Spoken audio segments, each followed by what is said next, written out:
You're listening to Random Fit with hosts Wendy Batts and Ken Miller, winner of a Gold Markham Award for Digital Media.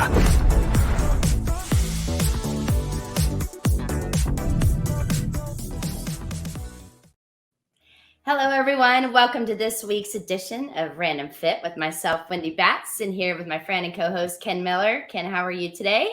I'm doing awesome, Wendy. How are you? I am great and super excited about today. So those of you guys joining us, we have a very, very special guest that is going to come on board. And, you know, Ken, I know you have known Michol for a long time, so I'm going to let you introduce him. Yeah, definitely. I think I'm just as excited as you are to have our guest, Mr. Michol Dalcourt. Now, a brief description of what Michol is about. And again, it does no justice, but once you get through this podcast and you listen to all the things that I'm sure he's going to impart upon us, you'll know what I'm talking about. So just a quick introduction about Michol, and then we'll go ahead and bring him on. So Michol Dalcourt is an internationally recognized industry leader in health and human performance. He's the founder and CEO of Institute of Motion and inventor of this lovely piece of equipment that I use, the Viper Pro, and the Viper and co-founder of PTA Global. He's served as an adjunct faculty at the University of San Francisco. Great school, by the way, and in their Department of Sports Science, and also an adjunct faculty of NAIT College School of Health Sciences. I am reading this because I don't want to mess that up. But without further ado, let's go ahead and bring Mr. Michol Dalcourt on. Yes, good morning, good afternoon. Nice to be here. Thank you so much for joining us today. And again, I know Ken and I we've known you a long time. You have been such an inspiration. And I think a lot of us would agree that know you to our industry and what you've been able to bring forth education-wise as well as product-wise. But Michol, so our listeners know a little bit about you. Can you tell us how you got into the industry? Yeah, sure, Wendy. Thanks for that. I was always kind of aligned to the academia and the academic side of things. And so for me, it was always an opportunity to discover and uncover, all the many complex facets of the body, what makes it tick. And so that was really my foray into my education that I did in Alberta, Canada, at the University of Alberta. I did my graduate and undergraduate studies up there. And really what I thought early on, Wendy, is I thought I wanted to go into medicine, right? I thought I would apply this idea of intervention strategies. And while I admire that greatly, and I still have a keen sense of, all the science that goes into that, immediately in that journey, I knew that I wanted to be part of more the health asset building side of the house, right? This idea of prevention, but even earlier than prevention, we'll talk about it today, health asset building. And what does that actually look like? I didn't know the terminology back then, but that's certainly something that appealed to me in broad terms. And so that led to my educational journey, and then it led to the formation and kind of the elements that brought me here today. So it really is part of that particular journey of what is relevant to the body, how do we create sustainable health outcomes, and all those applications that kind of lie underneath that. Awesome. That's, and I think, Michol, that if you decided to go by way of the medical side of things, you would have been a great physician, doctor, surgeon, whatever it is that you would have done. Just considering everything that, I've seen you produce and seen you put out there, and, just having seen you at this last IDEA conference, again, every time I have a chance to be in an audience where you're presenting, there's always something that I'm taking away. But one thing that you did present on at this last conference was the idea and the concept of odd position strength training, right? And you've done courses on this, and I've seen you talk about it before. But I think it's one of those concepts where if you're not using it, you need to understand what it is and how to implement it into your program, because it's got a lot of application for, especially if you're in the movement field and you're working with clients. So can you tell us a little bit more about odd position training? Yeah, for sure, Ken. So when we think about strength, obviously strength is is an outcome that a lot of folks want to have. They want to look at it. It's very popular in fitness and in performance nowadays. And if we look at strength and the definition of strength, it's the ability for our body through the many mechanisms to produce a force. Now, implicit within that is the notion that if I asked Wendy or Ken yourselves, how strong are you?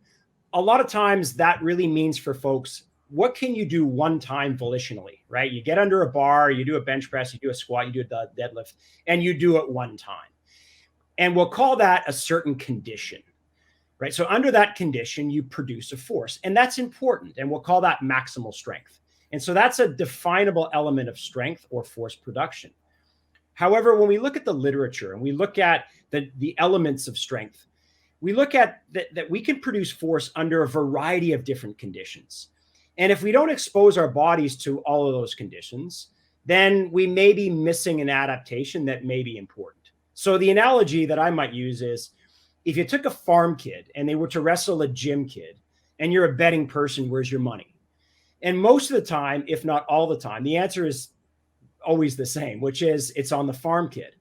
And then we scratch our head and we think, okay, what is a farm kid doing that the gym kid is not doing? Because we can flip that too. We could say, hey, if a farm kid went into the gym and was to lift with the gym kid, you might say advantage gym kid. And so there are these different conditions under which we introduce an input. We'll call it a perturbation, right? These inputs. And one of them is, a variety of different ways in which we can interact with strength. So Ken, your point is, what is odd position strength training? Well, that's a condition, a certain element of force production. And it kind of suggests what it says, which is, an odd position doesn't mean your joints are in an odd position. It means that the load is in an uncommon pattern of motion. It may be asymmetrically loaded. Think about a bale of hay, right? It's not perfectly centered in the body. It's off to one side, and it may be off the midline, right? So in classic approaches in the gym, we tend to load everything up equally on both sides, and we tend to lift it in a repeatable way for a set or a rep scheme. And that's good. All of that is useful. But what's also useful is the introduction to the notion that we might be going asymmetrical. It's loaded to one side exclusively or more than the other. We're going away from the midline. So if we think about these things as being different inputs to the body, then the body receives these inputs. And then through the process of adaptation, it can actually adapt. And it can supercompensate, which means it gets better. And if we do that the right way, then odd position strength training allows us the introduction to different loads, different speeds, different angulations, all of which kind of result in this idea of farm strong. And if we think about farm strong transferring into life, transferring into sport, it's pretty important, right? Because if we're a parent and we're interacting with our children, that's never symmetrical. If we love to play recreational sport or even pro sport, none of that is symmetrical. And we're never really in a neutral position. So then the question is, do we introduce ourselves to these odd positions that are not odd in life and sport at all? They're just odd relative to our notion of what training has looked like for the past number of years. Then we have a consideration. We have a consideration of strength that can be maximal. It could be repetitious, which is endurance strength. It could be odd position, which is odd positions, unusual or uncommon patterns of motion that can triangulate and result really in more of an unbreakable or more of a prepared body as it relates to the many different defined parameters around force production, kind of, strength. And so that's really kind of the broad notion of odd position strength training. We see it all the time in functional means, but very rarely in these rep set schemes that we see in the gym. Yeah. So go ahead, Wendy. Well, I was going to say, Michol, with that, again, love the analogy and the farm versus gym. But if someone doesn't have access to outdoors or a farm and they want to try some of this new odd positioning and maybe start to integrate it into what they're currently doing at the gym, what would you suggest for a beginner? Yeah. I love that question, Wendy. And here's what's cool about the gym. The new gym in the past kind of 5 years, particularly in the past year, we see different areas of the gym. The most popular areas in the gym that I see are not the traditional things that we might look at. They're still there and they're still important, but you see a lot of rigging for squats. You see a lot of turf zones now. So Wendy, the idea of a turf zone, that environment, implicit within that environment is the ability to move, right? It's a turf kind of zone in a gym. There's a lot of space and I can start to move three-dimensionally. And I can ally that movement with certain pieces of kit that are out there, right? So med balls, you might have your sandbags. Certainly our product, the Viper Pro, is born out of this idea of, can I take a bale of hay in the gym without the mess, right? The farm kid is stronger than the city kid when they're wrestling or when functional exercises are in place. So we have this environment of, let's say, the turf zone. And we have these pieces of kit that associate themselves with this environment, the turf zone. And the introduction of these types of things can allow us to load the body. So to answer your question directly, Wendy, and it's a good question, it's kind of complex to say to the beginner or someone who's just introducing movement into the spectrum of their training, you know, I want you to move your hands in different positions. I want you to move your legs, and I want you to do that concurrently.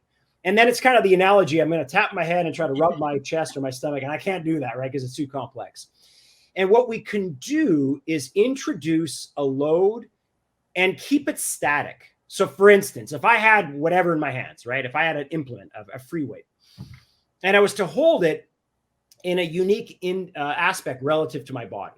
So let's say I held my hands not in front of me symmetrically, but I grabbed a load, and then I positioned it, let's say, off to my right side. It might be left because this is mirrored, I'm not sure, but off to my right shoulder. And whatever that load is, I held it there. And so now it is uniquely odd because there's nothing on this side of the body. It's all on my right side. And so now the load pattern tends to be more towards my right side, which means my left side has to contract more to prevent me from falling over. But in this case, my hands are static. And then I might ask myself, well, if I have my hands static, from a motor control perspective, that's fairly easy. I can just hold it there. And then I can go through a motor task, a squat, some sort of lunge, whether that's an anterior lunge straight ahead or a lateral lunge, which is in the frontal plane, or a turn-based lunge, which is in the transverse plane. And then I can just think about my lower body, and I don't have to consider my upper body in terms of coordination. So I've simplified and I've kind of chunked the exercise. And so in motor learning, chunking is reducing it down to some discrete input. Think about playing a musical instrument. I'm playing notes instead of composition just yet, because that's the early phases of learning. And so when I start to look at those types of things, that's a really good introduction. I'm going to hold my hands in some position relative to the body that is uncommon. However, all of my joints can still be aligned in suitable ways. So in that analogy, I take it off to my right shoulder. My spine can be still nice and tall. It can be still nice and neutral if I want it. My knees can be tracking where they need to be over my feet. Everything can be congruent in that regard. But all I'm doing is superimposing some sort of asymmetrical load to the body. And even for the listener here, we can go into a little bit of science that's still very clear that justifies why we would do this because of different inputs and different adaptations relative to the structures of the body. And that's important because these adaptations have direct transfer into life and sport. So to me, Wendy, that's an easy start, right? It's an easy way to begin to introduce these types of schemes. Now, Michol, you brought up your Viper Pro, which has been a great asset in my facility. Now, when it comes to odd position strength training, that's how I actually introduce that idea or that concept into the training sessions. Now, for that person that doesn't quite understand what the Viper Pro is, and you already mentioned what the motivation was for its invention, can you tell us a little bit more about that? Absolutely. So I'm Canadian, right? So when we look at athletic populations to train, right at a university, I was able to work with a number of different other fitness professionals and athletic professionals to train athletes. Now, obviously, as a Canadian, most of the people that we saw were hockey players.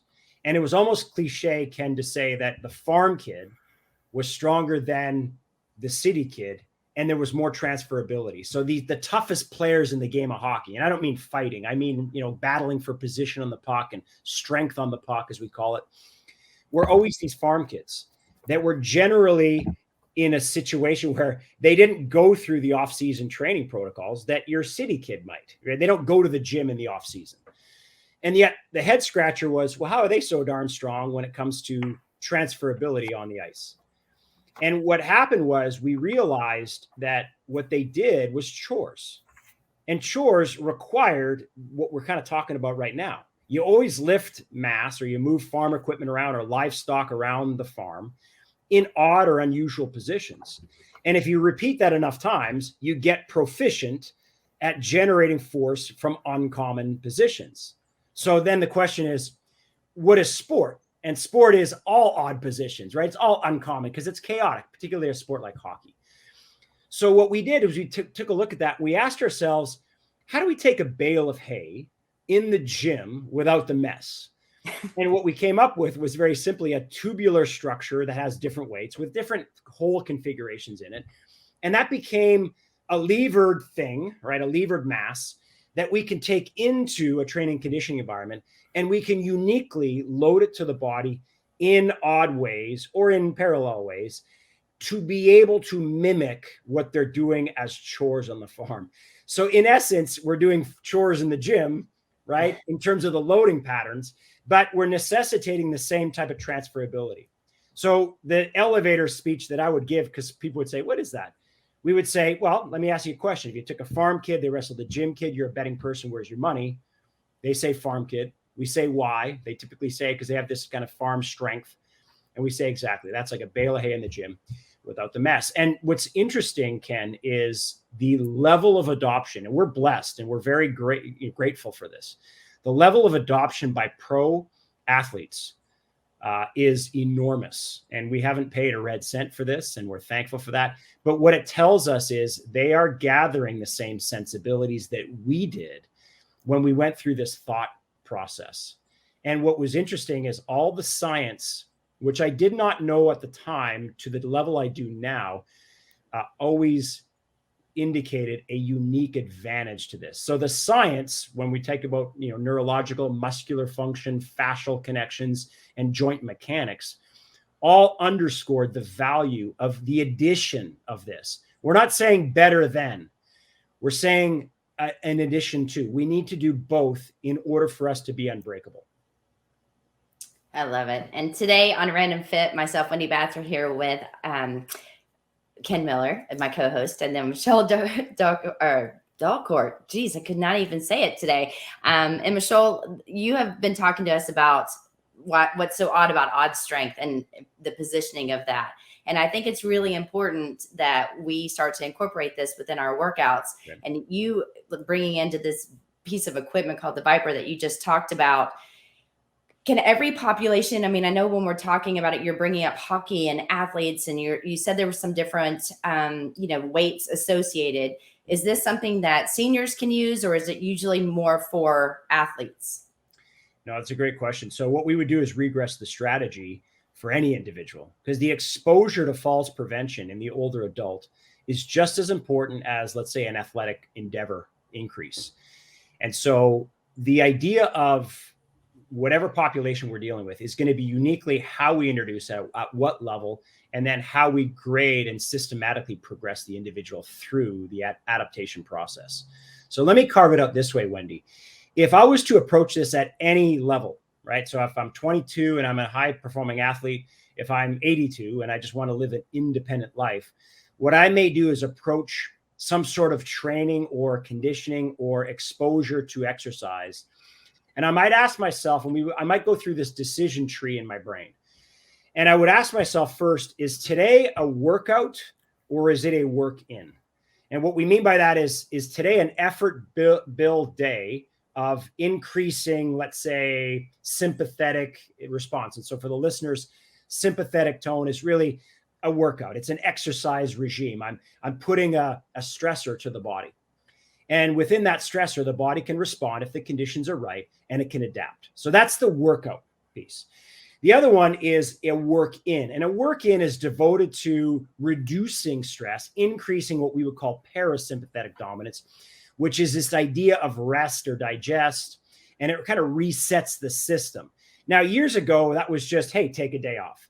Now, for the listener out there, we all know there's a lot of what we call recovery supplements out there, right? Plunging and light therapy and, sleep strategies and all of these things that are in the clinical realm and the non-clinical realm to augment recovery. It's not just taking a day off, it's how can we augment the effects of recovery through nutrition, through some sort of biohack, if you will, right? Recovery supplements. That's all in the ether of the consideration for the individual nowadays. So that's part of the work in day. So now we've got this 2 decision tree, workout, work in. Well, let's go down the workout route, right? Because we're talking about it. The next thing is, what do I want to do as an outcome? And if increasing strength is part of that, then my decision tree is it a muscular strength day or is it a movement strength day? Now, for the listener, they might say, well, what's the difference? Well, muscular strength is typically, I'm going to say, your classic bodybuilding. We're going to fragment the body into parts. We're going to overload those particular areas in order to get time under tension, which increases the cross-sectional area of a muscle because of the signaling of satellite cells, because you're focusing the stress on one area. So you overload that area. So it creates a cascade of different hormones and signaling processes that result in hypertrophy, which is basically the muscle getting bigger. And that's a good thing, right? So we can use that as part of our consideration. The other consideration is movement-based strength. Now, that's something we haven't really considered, perhaps, or even heard of. But movement-based strength is task-driven. So when we throw something, it's not a shoulder exercise, it's a body exercise.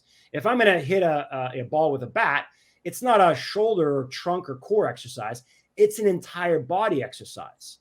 If I'm swinging a golf club, my feet are just as important to generate force as every other link in the kinetic chain.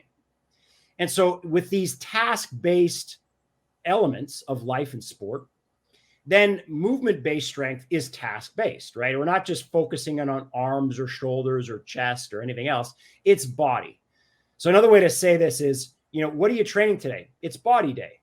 Oh, are you training, the calves? Yeah, it's body day, right? And that is a slight departure away from the mental models that we have right now when we approach a structured exercise program. So when we have that movement-based strength, Wendy, then it's just a matter of, okay, we're training the body to be strong as a body. Then what do we choose, right? 82 versus 22 years old. Well, the 82-year-old, let's put you in an environment that allows you to make mistakes and self-organize the task. That could be in water.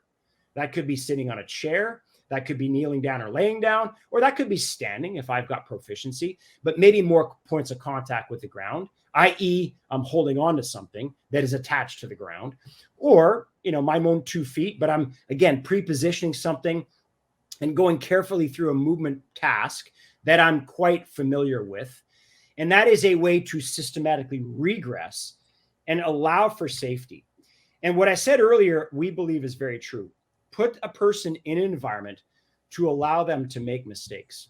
Now, that sounds precarious. Well, if the environment is safe enough to allow them to make mistakes, the net result of that is your body can make mistakes. And mistakes are inherently important for motor learning.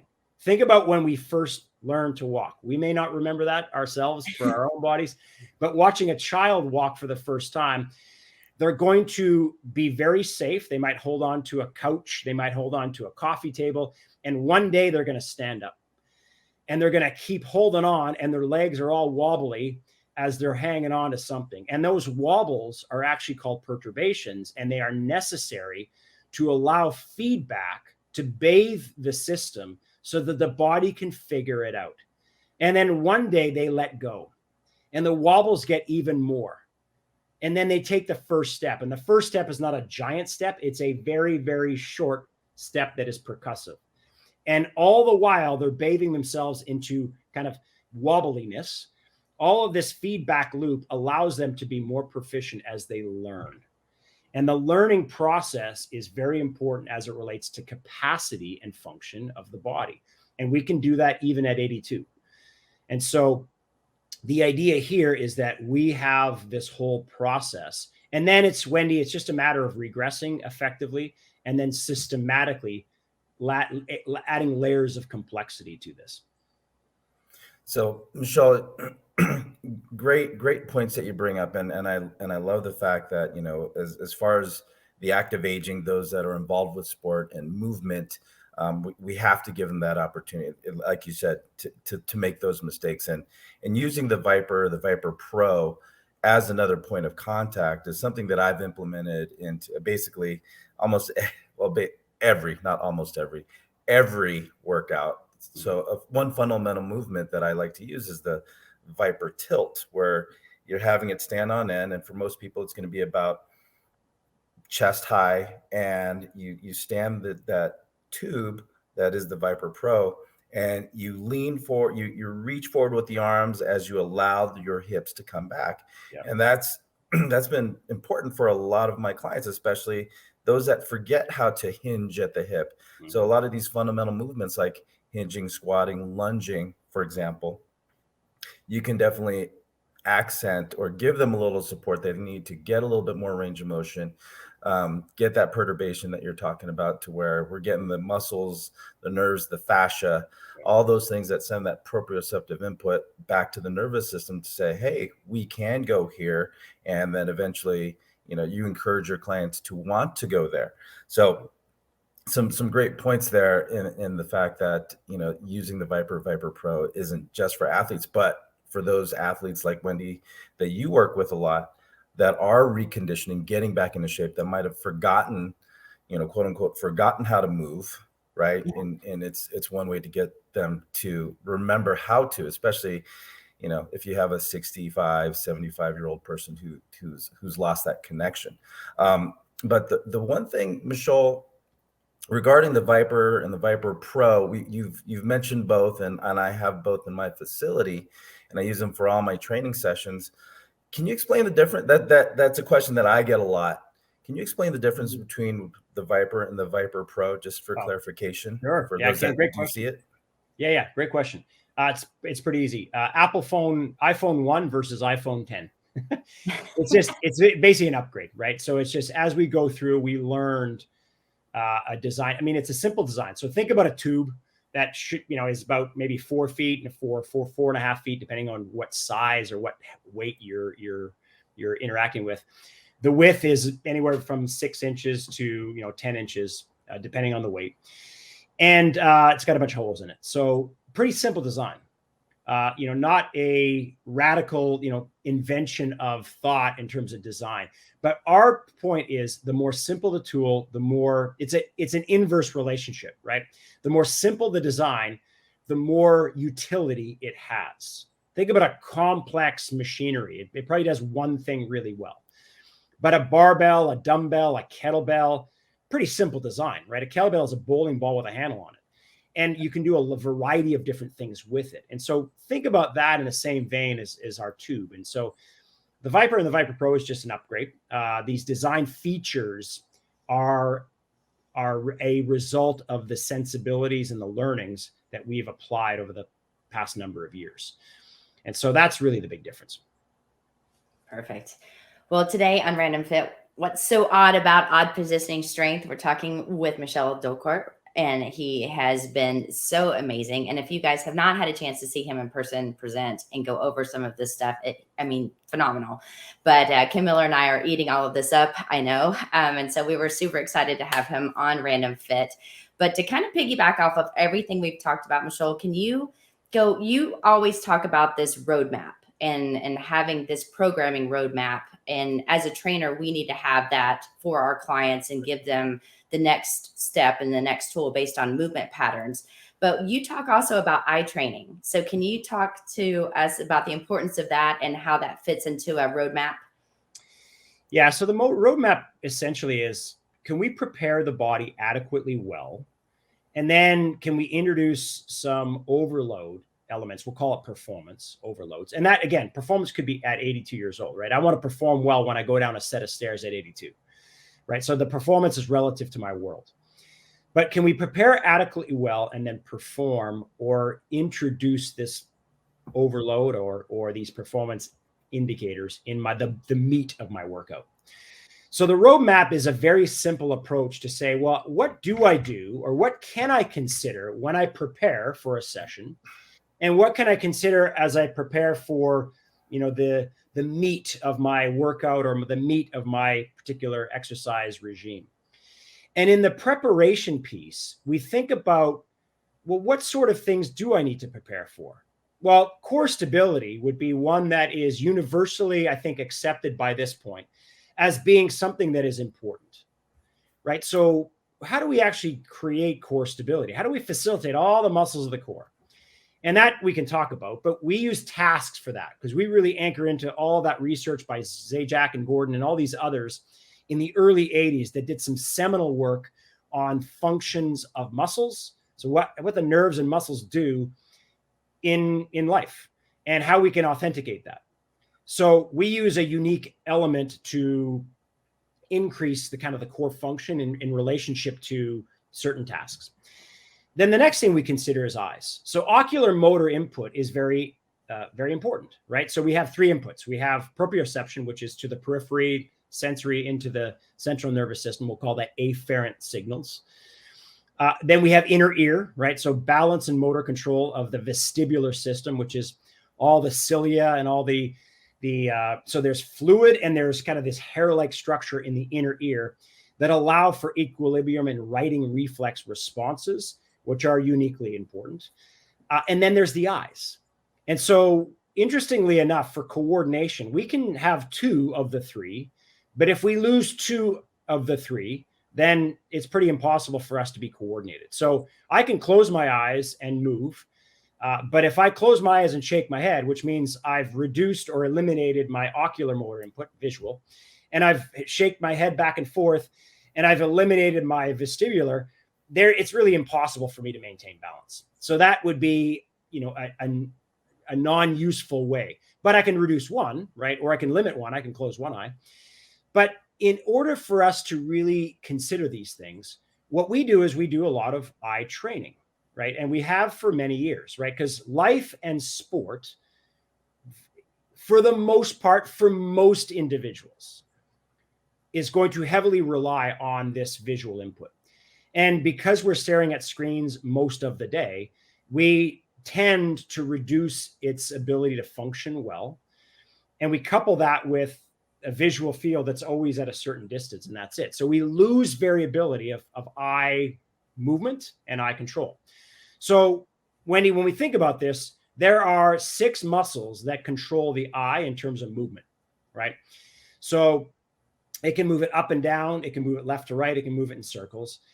And those 6 muscles that control the eye and the eyelids, right? So if I, open my eyes big, that's the orbicularis oculi. I can really open up the eyes big. And then there are 4 nerves that control the eyes. 3 of them are motor and 1 of them is sensory, right? So the eyes are looking in and it's giving some sort of feedback into my body. That's 1 nerve. And then 3 of the nerves control eye movement, motor control. So in order to train them, and then by the way, we've got 2 muscles that control focal length, right? So the ciliary muscles and the iris control focal length. So near to far, far to near. Those are small muscles that control the aperture of the eye. So when we think about all of this, it's trainable, right? Now we might think, well, it's good for a baseball player because they've got about, a tenth of a second to see what pitch is coming. But it's good for all of us because you think falls prevention, that's massive in terms of, if I can create and maintain eye capacity. So I'm going to quickly hone in on 2 things for the listener. There's 2 ways in which we can train this. There's more, but 2 simple ways. There's what's called eyes on body and body on eyes. So eyes on body, which means I'm going to keep my head still. And I might say, okay, we're getting into the prayer position. So if you can see me, I'm going to go like a prayer and I'm going to tuck and I'm going to leave one of my hands there. So it's kind of tucked underneath the chin. And then I drop one hand and I leave a hand at my chin. And then I've got this free hand here. And that is to allow my head to stay where it is. I might open my eyes large, which looks a little weird, but we'd argue things are weird until they're not, right? So eyes are big, and then I'm looking at my nail, but I'm looking at my thumbnail, and I'm not looking at a specific area within the thumbnail. Maybe it's a cuticle, maybe it's a certain aspect of, a white aspect or a darker aspect. And what I'm going to do is, with my eyes open big, I'm going to track my eyes, and I'm going to kind of extend and discover what my end ranges are at each of the corner, at each of the areas of my visual field, right? So chin is locked with my prayer position hand right here on my chin, open my eyes big. And if I look down here and I see that, okay, I can still see my thumb, but obviously I'm in the lower right portion of my visual field. Then I might go up to the top right portion of my visual field. I might come to center, to the opposite side. And here's what I might urge the listeners to do. If ever you're looking at a book for too long, a screen for too long, and then you kind of come out of that environment and you can't see very well, right? Everything's kind of obscure because your eyes have been locked for that long. Or you're trying hard to read something at a grocery store, or you're reading ingredients and the fine print is too fine. Do this. Put it away for a second. So let's say you're at the grocery store and you're trying to read what's on the pasta sauce. Put that jar away for a second. If you're willing to do this at a grocery store, try it.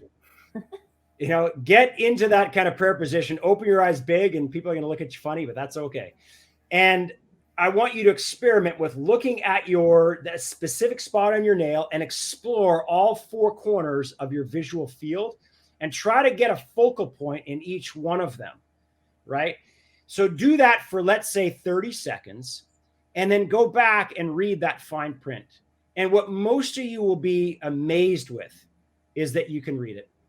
Because what you've done is you've trained, or you've created a facilitation of an input to train, in this case, your focal length. Those muscles get tired, they get weak, just like any other muscles. And if we expose the individual to an increase in effort as it relates to how do I fight to try to keep these muscles trained, guess what? They're going to be better trained. And so when it comes down to looking at a visual field that's fine print, I'll have an increased capacity to do it. And what you might be surprised with is how quickly you can actually reestablish that. And then if you want to maintain it, you want to hold on to it, you want to introduce that training over time. I'm going to definitely try that the next time I go to the grocery store, because I bought these glasses, Michol, and I refuse to wear them. So super cute, just not wearing them. When you try it, you might be surprised. I'm totally going to try it. I'm going to go and pray after this. You wait.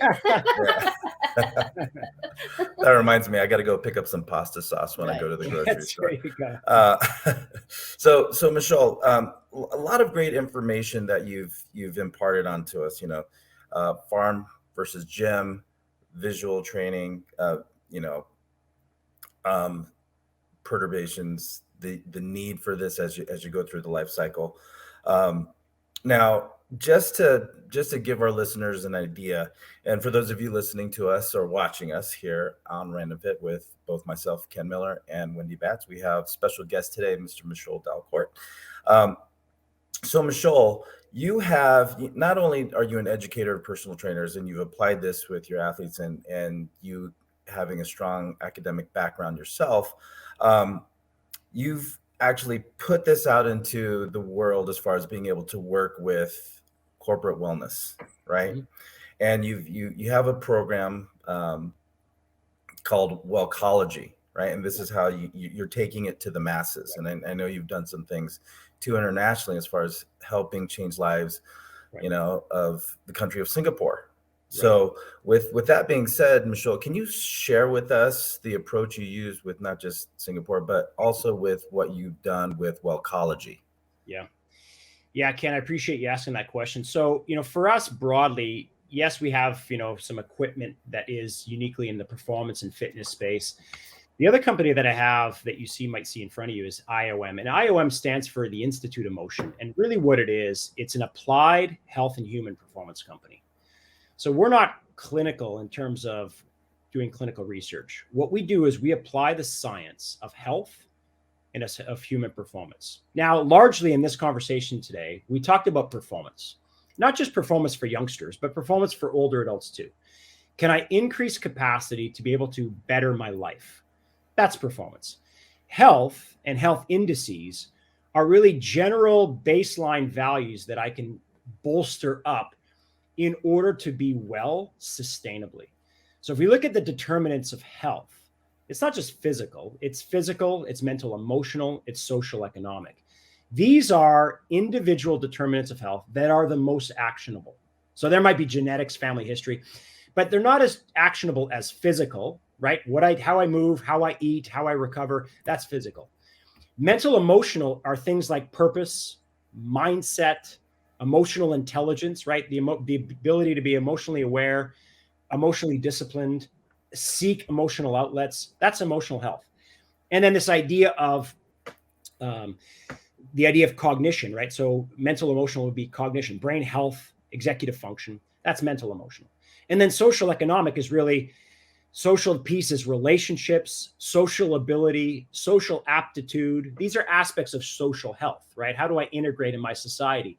How do I value relationships so that there is security and there's also this ability that I can give to others within my social ability tendencies, right? Am I more introverted, extroverted, that sort of thing? So we uncover that. And then, of course, the economic piece is financial health. So within that is at the individual level. So if we apply that, we can apply that to the individual and we can apply that to a collective.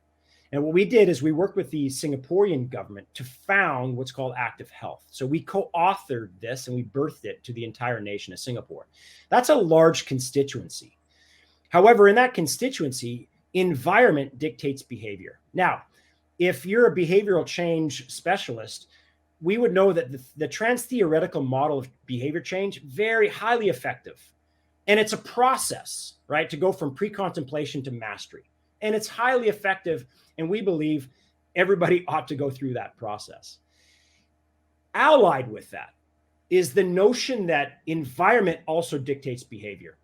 So when we think about non-communicable diseases of behavior, they are in some sense communicable, not in the airborne virus sense, but in the behavior sense, because I tend to behave like the proximity of my social group around me. And because of that, non-communicable diseases are somewhat communicable in that sense. So we can look at it that way. And if that's the case, wellcology is really a mashup of two words: well-being, which is physical, mental, emotional, social, economic. That's well-being. Ecology is an environment. It's an ecology. And we interact with all of these ecologies that we have, and they shape behaviors. Because willpower is finite, right? But interacting with an ecology or an environment is forever with us. And our willpower tends to go down because I just interact with my environment. If I've got no, ice cream in my freezer, that's my environment. The chances of me not eating it are zero. But if it's in my freezer, and I'm thinking, I'm just going to use willpower, I know myself that sooner or later I can convince myself that I deserve that ice cream, and it's going to be okay, right? And that may be awesome at the right time.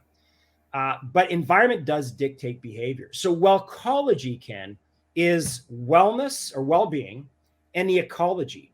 Can we actually coach up well-being, the facets of well-being? Because can they reflect in the design elements of a space? And can we actually birth that and coach that into an organization or into a collective as part of the ecology? And if we do, think about corporate wellness. If we do, it's not something that a corporation or an entity or an enterprise does anymore. That's corporate wellness. It's something we do. But wellcology is not something we do. It's something we become. And that is innately in the design aspects of any collective. Could be a corporation, could be family, it could be a government, it could be a large constituency or community. And that ladders up to this idea of social determinants of health or societal determinants of health, which are different than individual determinants of health. So wellcology is really a structure of an ecosystem that we intentionally design and coach in to allow communities, collectives to be able to shape new sensibilities around health and health outcomes. And we call that health asset building. So much information and doing so many great things across the world, if you will. But I have one final question because I know we're running short on time. But Michol, if for our listeners, we've covered so many different variations of topics that are all super important to our health. But what would you leave us as your final words?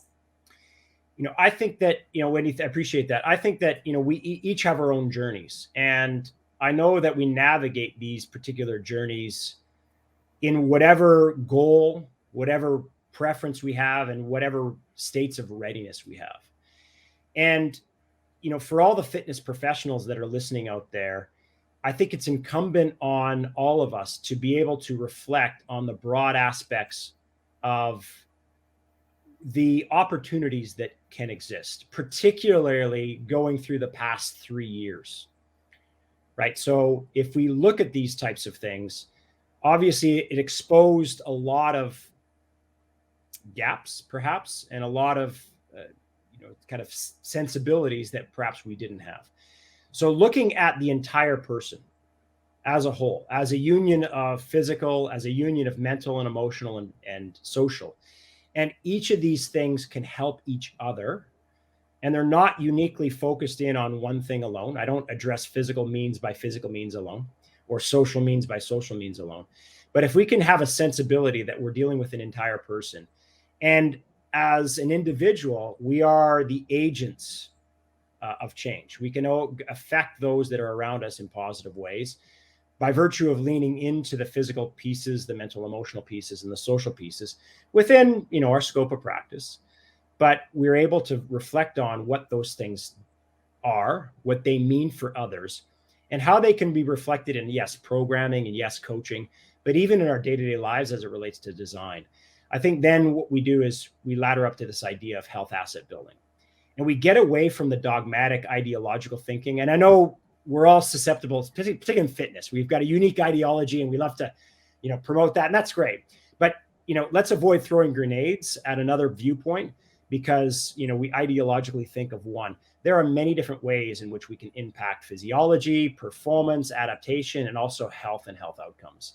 And I think we have a unique advantage of coming together in that facet. So for me, huge thanks to organizations like the NASM and others for becoming, the catalyst to say, hey, we can position educational constructs so that we can create an opportunity to look at things so that gives the capacity for more people to provide more help for others. Because in turn, what that does is it creates a network, and that network can be very powerful to lean into some of the challenges that we're facing nowadays, which is decreased health outcomes. Awesome. I don't know where to take that, man. You touch on so many points, and, just again, for those of you that have had a chance, if you listen to this podcast in its entirety, you're going to come away with, and I've got already 2 pages of notes here, as I always do, Michol, when I have a chance to listen to you speak. So thank you so much Thank you. for being on Random Fit. So Michol, hopefully we'll have you back some other time that, fits your busy schedule with everything that you're doing. A lot of information. I could show you my notes, but it's a lot of great stuff. Listen to this once, twice. I know I'm going to. So for those of you listening to us here on Random Fit, thank you so much. On behalf of both Wendy Batts and I, myself, Ken Miller, thank you. Like, follow, subscribe, download, share, comment. Let us know what else you want us to talk about on Random Fit. So until next time, take care and be well.